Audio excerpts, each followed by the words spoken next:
Good evening, everybody. Tonight, after nearly 100 years of talk and frustration, after decades of trying and a year of sustained effort and debate, the United States Congress finally declared that America's workers and America's families and America's small businesses deserve the security of knowing that here in this country, neither illness nor accident should endanger the dreams they've worked a lifetime to achieve. Tonight, at a time when the pundits said it was no longer possible, we rose above the weight of our politics. We pushed back on the undue influence of special interests. We didn't give in to mistrust or to cynicism or to fear.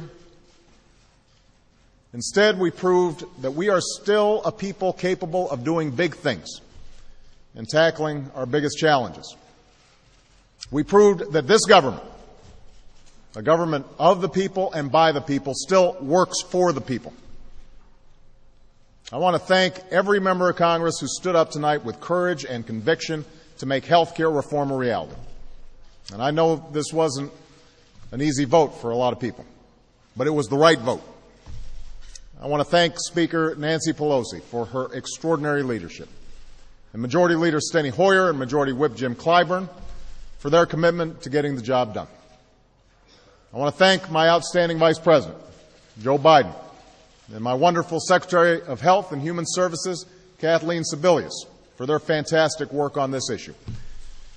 I want to thank the many staffers in Congress and my own incredible staff in the White House, who have worked tirelessly over the past year with Americans of all walks of life to forge a reform package finally worthy of the people we were sent here to serve. Now, today's vote answers the dreams of so many who have fought for this reform. To every unsung American who took the time to sit down and write a letter or type out an email hoping your voice would be heard, it has been heard tonight. To the untold numbers who knocked on doors and made phone calls, who organized and mobilized out of a firm conviction that change in this country comes not from the top down, but from the bottom up, let me reaffirm that conviction. This moment is possible because of you. Most importantly, today's vote answers the prayers of every American who has hoped deeply for something to be done about a health care system that works for insurance companies but not for ordinary people. For most Americans, this debate has never been about abstractions, the fight between right and left, Republican and Democrat. It's always been about something far more personal. It's about every American who knows the shock of opening an envelope to see that their premiums just shot up again when times are already tough enough. It's about every parent who knows the desperation of trying to cover a child with a chronic illness, only to be told no again and again and again. It's about every small business owner forced to choose between insuring employees and staying open for business. They are why we committed ourselves to this cause. Tonight's vote is not a victory for any one party. It's a victory for them. It's a victory for the American people. And it's a victory for common sense. Now, it probably goes without saying that tonight's vote will give rise to a frenzy of instant analysis. There will be tallies of Washington winners and losers, predictions about what it means for Democrats and Republicans, for my poll numbers, for my administration. But long after the debate fades away and the prognostication fades away and the dust settles, what will remain standing is not the government-run system some feared or the status quo that serves the interests of the insurance industry, but a healthcare system that incorporates ideas from both parties, a system that works better for the American people. If you have health insurance, this reform just gave you more control by reining in the worst excesses and abuses of the insurance industry with some of the toughest consumer protections this country has ever known, so that you are actually getting what you pay for. If you don't have insurance, This reform gives you a chance to be a part of a big purchasing pool that will give you choice and competition and cheaper prices for insurance. And it includes the largest health care tax cut for working families and small businesses in history, so that if you lose your job and you change jobs, start that new business, you'll finally be able to purchase quality, affordable care and the security and peace of mind that comes with it.